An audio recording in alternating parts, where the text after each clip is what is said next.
On today's episode of Locked On Knicks, 4 things to watch in preseason game 1.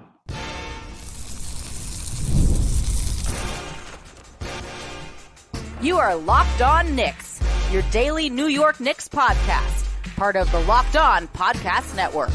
Your team every day. Hey, what's up, guys? This is Locked On Knicks. I wanted to remind you that the NFL is rolling, basketball is back, and you can start the season with a big return on FanDuel. Place your first $5 bet, and you'll get started with $200 in bonus bets guaranteed. Visit FanDuel.com to get started. I want to thank you for making Locked On Knicks your first listen each and every day. If you want to become an everydayer, be sure to subscribe on YouTube, hit that notifications bell to ensure you never miss an episode. We've had a lot of new people tuning in this week. Thank you, Karl-Anthony Towns, and thank you to all of you who have tuned in. This way, you'll never miss us. We are coming at you 5 days a week. This week, Alex, it's going to be maybe, 16 episodes by the time we're done. So be sure not to miss any. Subscribe on your favorite podcast platform of choice as well, so you always have us with you on the go. But who's talking to you? I'm Gavin, your favorite play-by-play broadcaster's favorite play-by-play broadcaster. He is Alex Wolf, editor-in-chief of the Strickland, the greatest Knicks website in the whole wide world. You can check them out on all forms of social media at thestrick.land. Josh Hart did exactly that this week, following them. I saw that somewhere, which is pretty cool. And you should join Josh Hart because he's a tastemaker, except for drinking breast milk. I've said that twice now in the last 2 weeks. But anyways, that's not what we're going to talk about today, unless he does it, Alex, in preseason game 1. If he does it on the bench, that'll certainly be something to watch, a new version of Mike's special stuff. But assuming that's not your choice, what is one thing you're looking for in preseason game 1? Yeah, it came up so fast, right? It's always crazy. They open training camp and you're like, oh, sweet, camp is going on. And then it's like, oh, no, like preseason game is like 3 days away, bro. Like you don't have much time. Like you figure some stuff out. My number one thing, and I think this is a common theme in every episode that we've done over the last not quite a week. It's crazy to think that the cat trade is not a week old yet. Especially since official commencement date, but like even just the announcement was late last Friday. It feels like it's been 2 eternities since then. But the number one thing that we've been talking about, I think, universally across every show that we've put out this week, how does Tibbs deploy Cat on defense? And in particular, I want to see how does he do it with only 3 days of prep, because he really only has Thursday practice, Friday practice, maybe a Saturday practice, and then maybe a walkthrough on Sunday. But I'll call those basically like a wash because they're practicing so far away from home at the moment. I think they're in South Carolina, if I'm not mistaken, right now. Charleston, For practice. So it's like, they're going to have to go travel to go play in an arena on Sunday.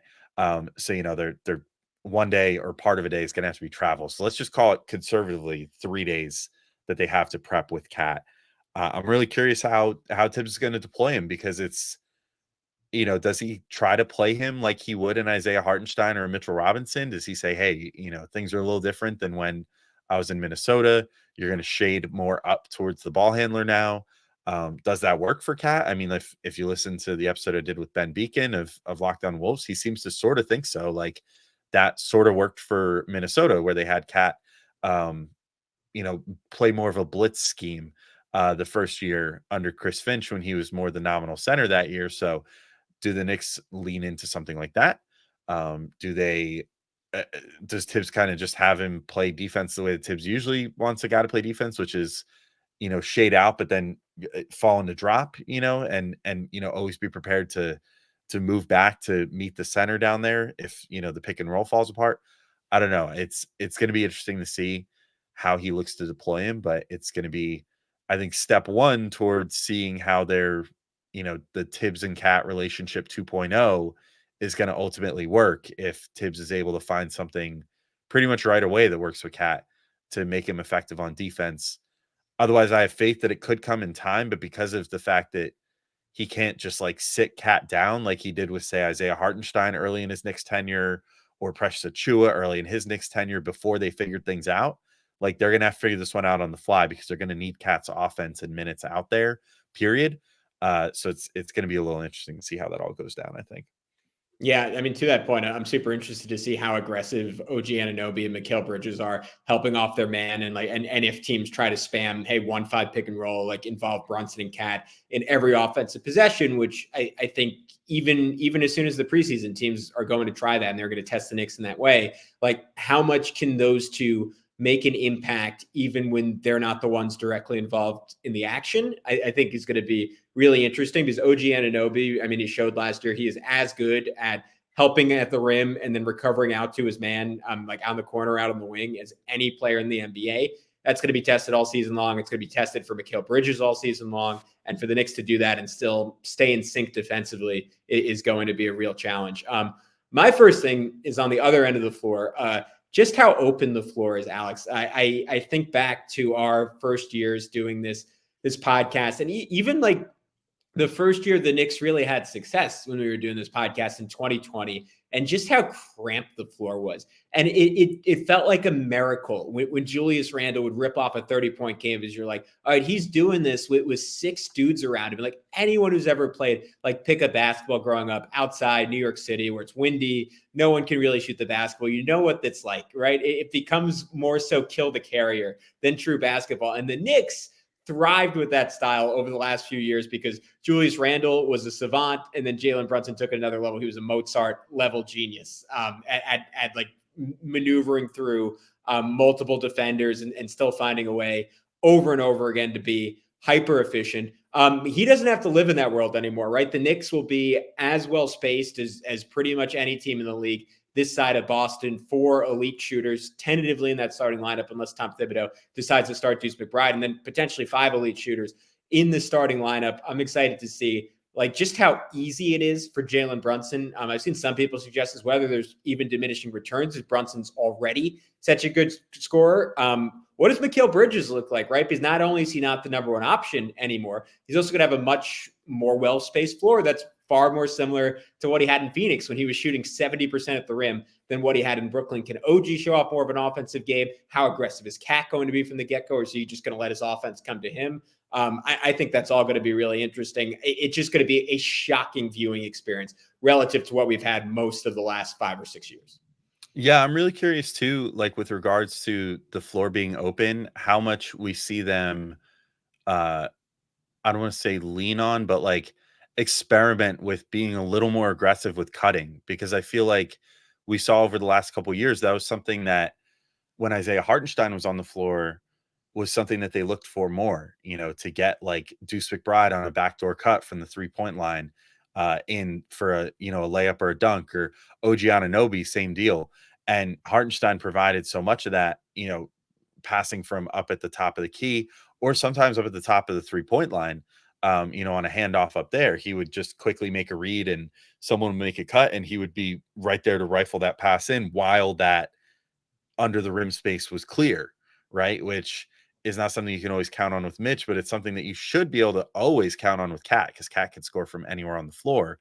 So in theory, I hope that they sort of try to imprint some of that Hartenstein thought process onto Cat of, keeping an eye on the floor, keeping an eye on, who's going to be cutting at any given time, and sort of knowing, having a bit of a sense for like, okay, almost like a quarterback, like, okay, my first read should be look left corner to see if Mikal is going to cut in. And my next read should be look right corner, see if OG is going to cut in, and then start cooking. And then, if I don't see anything there, then kick out to one of the corners for a shot, or kick back up to the top to Brunson or whatever. I hope that they try to utilize Cat the playmaker a bit, because maybe, I mean, I don't know if it's been underrated per se, but he averages a decent amount of assists for a center. And, it's not something that he was particularly tasked with doing in Minnesota, I don't think, being like a high leverage playmaker like that. So hopefully that's something that comes with the floor being more spaced as a result of Cat, is that the Knicks can then get more easy buckets off of just quick cuts like that too, which is one of those beauties of a 5-out offense. So I'm with you in thinking floor spacing should be a very fun thing to keep an eye on. But we also are going to talk about the Villanova trio and what they might look like on the floor. We're going to talk about some of the end of roster guys. I feel like that is still a pretty intriguing conversation, who might stand out during the preseason and all that. And then to end the show, we'll just go through Cat's first day with the media, some of the things that were popping up from practice today, all kinds of good stuff still to come on Locked On Knicks. But first, we got to let you know about our friends over at Gametime. And Gametime has a new feature called Gametime Picks that makes getting tickets for your favorite live events even easier. Gametime Picks filters out the fluff to show you only incredible deals on great seats so you don't have to waste time searching through thousands of tickets. Let me tell you, thank goodness for that feature. I'm trying to go to a Mets game, and I'm trying to hopefully not spend an arm and a leg to do it. But the Mets just advanced. Man, what a freaking game tonight. Pete Alonso, or just when everybody was getting ready to ship him out of town, advances the Mets into the divisional round of the playoffs. Love that guy. Got to go see this team in person. Got to go see those OMG Mets one more time, probably before the season's over. That'll probably be the only one I can afford to go to. If they make it any further, I'm going to get priced out. So I'm going to be going to Gametime to do that, because Gametime Picks is going to hopefully get me in the door for less than I could anywhere else. So take the guesswork out of buying tickets with Gametime. Download the Gametime app, create an account, and use code LOCKEDONNBA for $20 off your first purchase. Oh, that's helpful. I'll just use that. Then I can get $20 off. Terms apply. Again, create an account and redeem code LOCKEDONNBA for $20 off. Download Gametime today. What time is it? Gametime.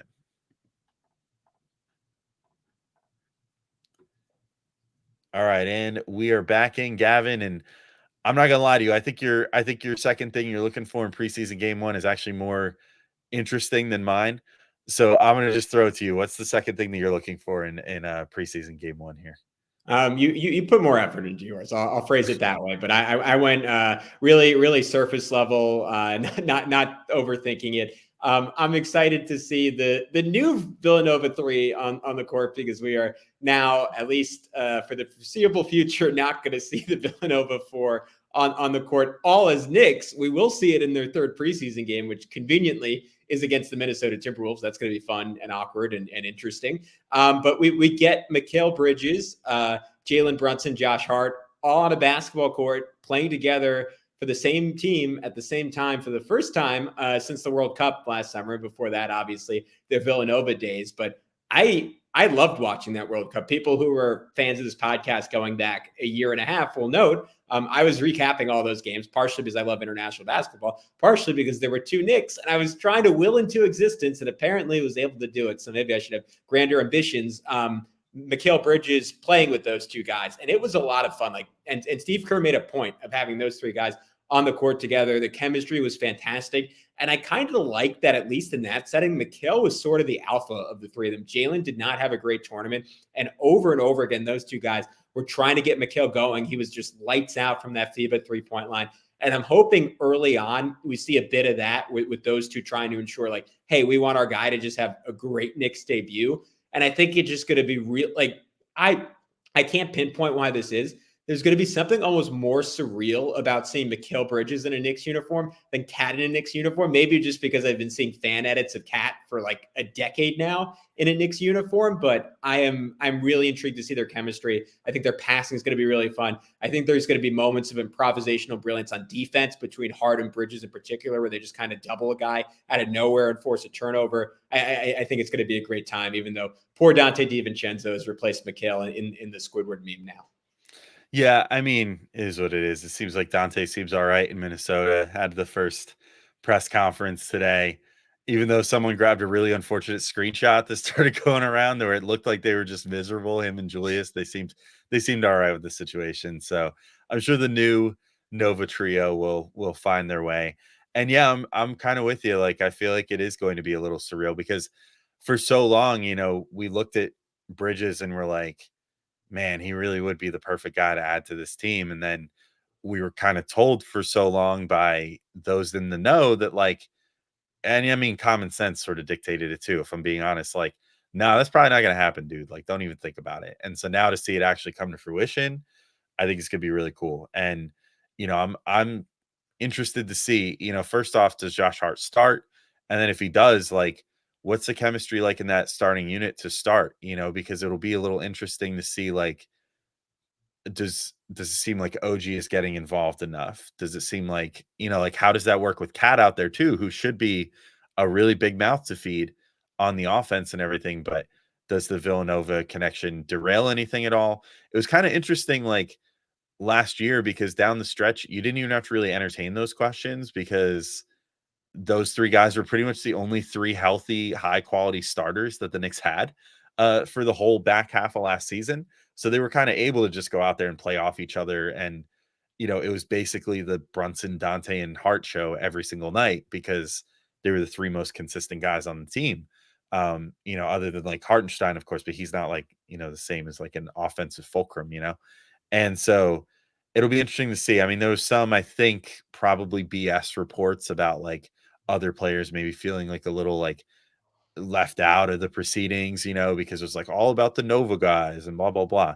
But there's almost like more former Phoenix Suns on this team now than there are Nova guys. So I don't even know if that's like a thing anymore. Like all these guys seem to have relationships with one another and hopefully we'll be fine. So, but the chemistry will be cool to see.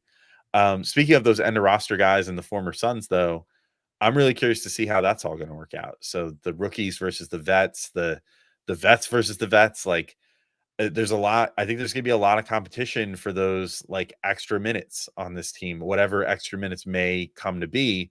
But, as of right now, I think that they do have probably a for sure 7-man rotation. And so I think there's like 2 job openings for extra play time on the Knicks. And, I'm curious to see who's going to ultimately take those because I think you have the obvious of Brunson and Bridges and Hart and Anunoby and Cat. Those guys, presumptive starting 5, maybe Hart for Deuce, whatever, but Deuce definitely getting minutes as well. That doesn't seem like an issue. Precious, I think, just by pure necessity of needing another like big out there, will get those backup big minutes. So then it's like sort of a competition then between who gets these minutes out of Campaign, out of Landry Shamet, out of the newly signed TJ Warren, out of Tyler Kolek, out of Pacom Dadie if he shows out and surprises everybody, out of Jericho Sims even, if he shows some development, in this preseason, even though we'll talk about it. There was a workout video of him today that I was kind of like, I don't know if I'm buying it, but we'll see. But here I am right back to after I loved all of his advanced numbers, right back to crapping on Pacom Dadie, or not Dadie, Jericho Sims, but maybe Dadie too. Who knows? But anyway, either way, I'm curious to see who ends up, taking those minutes and kind of running with them and, being the guy that's going to ultimately earn those. If I was a betting man, I mean, we just did our rotations episode. I'm thinking it's going to be Campaign and Landry Shamet. But anything can happen. It's preseason. And, if Tyler Kolek really puts on a show and Campaign is kind of struggling to get adjusted, then maybe Tyler Kolek takes that backup point guard role. Who knows? But I'm intrigued to see how it works out and with the first preseason game and then beyond that. Yeah, I'm going to make a bold prediction. We are going to open one of these 4 preseason post games talking about Tyler Kolek, segment 1. I have a feeling he's going to have a quarter where he gets like 6 assists, hits 4 threes, blows by someone for a layup. And we're just like, wow, like this dude is ready to contribute now. Or maybe it'll go the other way and he'll be so bad we'll open up and talk about him. But I have a feeling Kolek's going to really have some moments. I said his name yesterday. Is Kevin McCullough Jr. healthy? If he's healthy enough to play, I think he's someone who could like shine pretty quickly and be like, oh, wow, this guy's just like an NBA player. Like maybe he'll break into the rotation by the end of the year. I'm really excited to see the rookies. I wouldn't mind seeing a few TJ Warren minutes. We'll get into it a little bit more next segment, but that guy is someone I got to cover really early in his career and was as natural of a scorer as I'd like been around or seen firsthand. So I'm really excited to see him. Just one of my favorite players of the last 10 years. I wish his career had gone a little differently, but I think all those battles are going to be really fun. And it's part of the joys of preseason where there's niche guys that you spend all summer arguing about that are maybe never going to see the light of day again, get some time, and it'll be a lot of fun. Next on Locked On Knicks, we have to address Karl-Anthony Towns' opening comments and TJ Warren joining the Knicks. Could he potentially make an impact? We'll get into all that and much more next on Locked On Knicks. First, we want to tell you about our good friends over at FanDuel. So here's the exciting thing about FanDuel, guys. Hey, NFL fans, you can start the season with a big return on FanDuel, America's #1 sportsbook. So when you get a hunch in the middle of the game, you can check out the latest stats view live play-by-play and so much more on the same page where you place your bets. You'll get started with $200 in bonus bets guaranteed when you place your first $5 bet. And if you listen to me on the last two shows where I told you to take Tampa Bay over the Falcons, you might have lost those $200 right away. But I'm going to be back with this one. Alex, cover your ears up. I'm taking the Minnesota Vikings over the New York Jets. It's in Minnesota. I don't really understand why this line is -2.5. Maybe there's an important injury along the defensive line or something I am missing, but I have not been overly impressed with the Jets this year. Garrett Wilson on my fantasy team continues to struggle. Him and Aaron Rodgers make allusions to the offense not being particularly sophisticated under Nathaniel Hackett. The Vikings have played as well as any team in football so far this year. So I think they should be more than a 2.5-point favorite. So if you want to lose some money, or you want to go against me and make some money, head over to FanDuel.com to turn your $5 into 200 and so much more. Again, that's FanDuel.com. All right. After some Jets blasphemy during the break, we are back here on Locked On Knicks. I was very supportive of my Mets friends tonight, so I had to take a shot at a New York team I don't love. One I definitely love is the New York Knicks, and that is also one that Karl-Anthony Towns apparently also loves. Lots of really nice comments from him. He was talking about how his mom, who of course tragically passed away during the coronavirus pandemic in 2020. He was saying her whole family is really, really excited for him to be home. He specifically shouted out the Dominican side of his family being really excited for him to be back in New York. So I thought that was just kind of heartwarming and reminding you, even though he's from New Jersey, he is essentially a hometown kid coming back.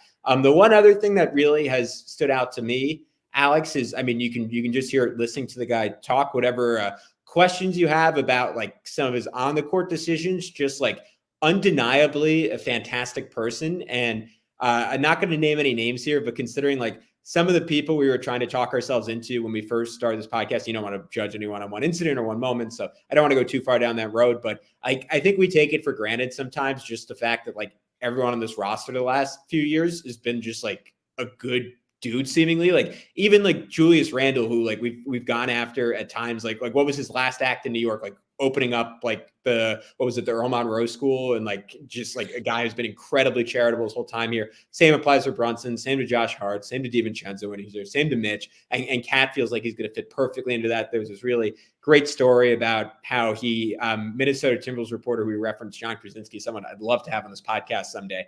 His daughter was a massive Karl-Anthony Towns fan and got to meet him a couple of times when he brought her to practice. And John Krasinski apparently told Kat that she was like just completely heartbroken that he was traded. And Kat, after he was dealt, while in the process of having to figure out a cross-country move, showed up at her soccer game the next day. So it just tells you what kind of dude this guy is. Tim Connolly took time to just say like, hey, New York is getting a special person. So a lot of basketball talk about him, but I think that's worth driving home. Just another Knick you can feel really good about rooting for.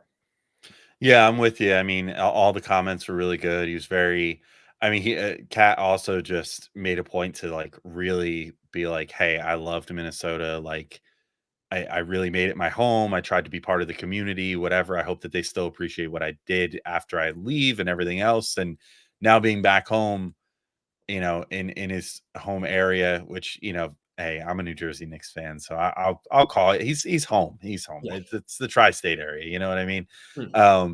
So I think that he understands what he's getting into. Also, it seems like, and is just excited to be here, and hopefully he's ready for the rigors of being a New York Knick. It's a little more of a microscope than being in Minnesota.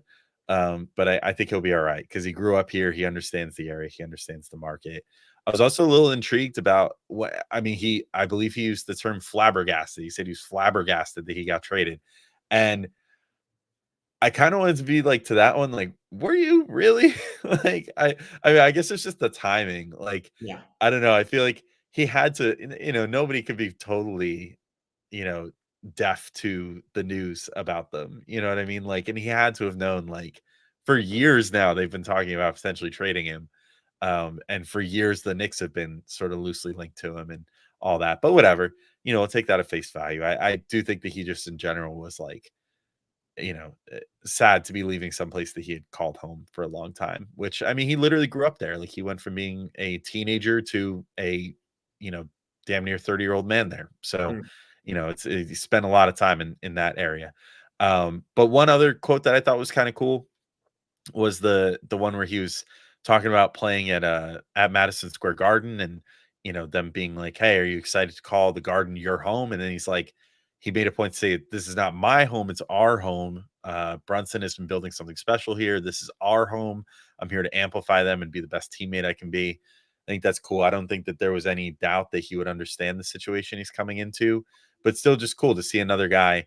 It reminds you a lot of Jalen Brunson in a way, honestly, like a guy who is just being almost deferential to a fault, being like, "No, don't give me anything. I don't want my name on anything. Like, it's the team, it's Brunson's team, whatever." Which can be I'm bad, but planning in on this only case is taking good. 2 shots a game, so Yeah. no Yeah. expectations at all. Yeah. Sometimes that's bad. In this case, it's good. It's Yeah. not like when, I mean, if we want to talk about things that Julius occasionally did that were a little irksome, like when Julius would have a bad game and then be like, "We all had a bad game," Yeah. like, He's looking over, "Right, Jalen? yeah, Jalen shooting 16 for 21. Yeah, man, we all suck tonight." yeah, it's not me. We all had a bad, you know what I mean? It was not that way though, but it's the way that like Brunson after a 16 for 21 game gets up on the, Yeah. on the microphone and says, "I give credit to everybody else." Yeah. So I love Julius, but that was maybe the single, like, funniest thing that that he was would one of his, yeah, that yeah. was one of It's his just a worst. wild thing to do. Yeah, To be like, "Yeah, especially we all 2021 to suck tonight." 22 season. That was the worst year for that. Yeah. Quick one final basketball thought on this before Yeah. we move on to TJ Warren, because this is something Bill Simmons said today. And after I disagreed with a lot of stuff he said in his first podcast, I thought this was really smart. The difference between having Julius and Kat, and again, this is not a crap on Julius Sesh, even if the last minute felt like it, but like someone who absolutely had to prove himself this year and, like, frankly, deserved a big payday. Like, you could be the most well-tempered player in the league. That was going to bug you when the Knicks occasionally closed games without him, when the Knicks had 7 mouths to feed and he had nights where he only had 16 points. And we touched on that for sure. I don't know if we did a good enough job driving that home all offseason, that was just going to be a lingering concern and storyline coming into the year. Even though, to your point, it did sort of feel like Julius was comfortable being the number 2. I just think if that number 2 status was ever challenged in a contract year, it could have been dicey. Kat is making $55 million a year, in 4 years going to be making $62 million a year. Like, it is so clear, like, financially, he's easily the highest paid guy on the team. Nothing to prove there. Basketball wise, like, he was totally humble about Rudy Gobert coming in and affecting his efficiency and taking some of his spots on the floor. Totally humble about Anthony Edwards overwhelmingly becoming the face of the Timberwolves, even becoming the face of the NBA, which Kat, for like all of his talent, couldn't quite do in Minnesota. And he like consistently took that all in stride. Like, it's no one's fault. It's not like favoring one or the other. It's favoring their situations over another. I think that is another underrated element of this trade that is a positive for the Knicks. Yeah, for sure. And I don't want to hold back any further though on getting to TJ Warren cooking in 1v1s. So we'll just do a couple little house cleaning notes to end the show here. TJ Warren came in. We haven't had a chance to discuss that yet. It kind of just came down the pipeline over the last day or so. The news that the Knicks had signed him to an Exhibit 10 deal. So not the highest level of confidence to sign him to Exhibit 10 in as opposed to Exhibit 9. I think that Exhibit 10 is like the more like G League-y flavor of non-guaranteed camp deals. But either way, they signed him, and a little bit of footage from Christian Winfield of the Daily News today, who took some really good little tidbits on his phone and posted them on Twitter. Warren looked pretty solid. He was cooking. He cooked with Mikal Bridges at one point and got a bucket back there. On sort of the one back practice court. So things are looking all right for him. I was a little surprised, Gavin. Like when we were looking pre-show, I was like, oh, I kind of love the Warren signing. I feel like he's probably like a little less washed than like Marcus Morris, for example. And then I looked at his stats. I was like, oh, never mind. Like things have been pretty rough since that foot injury that really took him out like 4 years ago. So maybe this is his redemption arc. I don't know, but I do think he is one of those guys where like I feel like you could feel pretty good about if he's just at the end of your bench and is a guy that you might need to call on like 3 times in a season and be like, bro, we're so injury dead today. Like, please just go out there and score like 25 points. Like, I think that's one of those guys that you might be able to get that out of. So I like having those sort of guys on the end of the bench. Call it like the Terrence Ross effect or whatever, the guy that could randomly come in and drop 50 for you or whatever. But I kind of like the signing. I think that he is probably a pretty decent chance of making one of those final roster spots to carry into this season with this team. Yeah, I'm incredibly fond of TJ Warren. That was like my first ever quote unquote NBA writing job was this fan-sided site called Valley of the Suns when I was at Arizona State. Between my freshman and sophomore year, I was writing draft profiles, and one of the first draft profiles I wrote was TJ Warren. And just watching him at North Carolina State, like the guy is just a born scorer, like a better like midi bank shot than I think I've seen from anyone in recent memory. And like, you could even tell, like, I'm watching his first 3 years on the Suns, like, all right, there's something special here. Like, was always hovering around 50% from the field, even when he couldn't shoot threes, even when like most of his shots were like 15 to 20 feet out, like just a walking bucket. Like whatever that meme is about the guy going off about pure scores and be like, you got to have your left hand, you got to have your right hand, you got to have your jabs, you got to have your counters, you got to have your post game, you got to get your threes right. Like that was TJ Warren to a large extent. And it sucked because that 1 year in Indiana, the COVID year, that 1920 season where like it all kind of came to fruition. He's putting up like 26 points per game in the bubble, and then breaks the navicular bone in his foot, and it all sort of falls apart from there. Plays 4 games for Indiana in 2021, doesn't even play 21-22. Had one pretty decent run in Brooklyn where he put up 9.5 points per game on good shooting. In the last 2 years, like he has just not, or a year and a half, I should say, including a run on the Suns, has not quite looked like the same guy anymore. But he's, again, 2 years removed from being like a pretty serviceable NBA player, like a rotation level guy. Guy knows how to score the basketball. So hopefully that's still in there somewhere. I am certainly rooting for him. I would love if he made something of this opportunity. I would too. Speaking of guys that hopefully will make the most of opportunities, Precious Achiuwa. I'm just going to say these last 3 notes because I don't feel like there's too much more to say about these. But 3 other things stood out to me. Feel free to comment on them or just send us home if you want.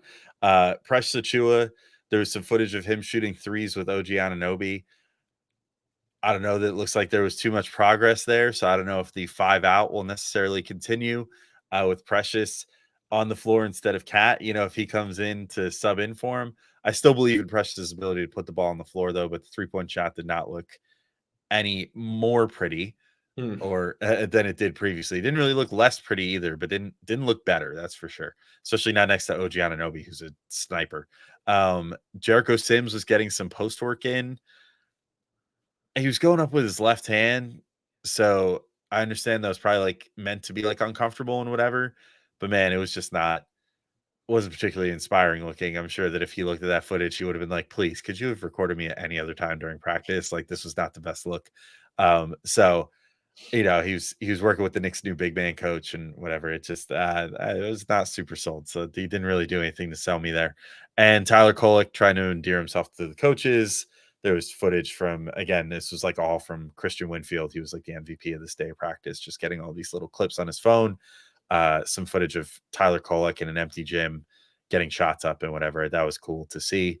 And I think he will be a guy that probably endears himself to this coaching staff sooner than later, just because of the work ethic that he's clearly going to show.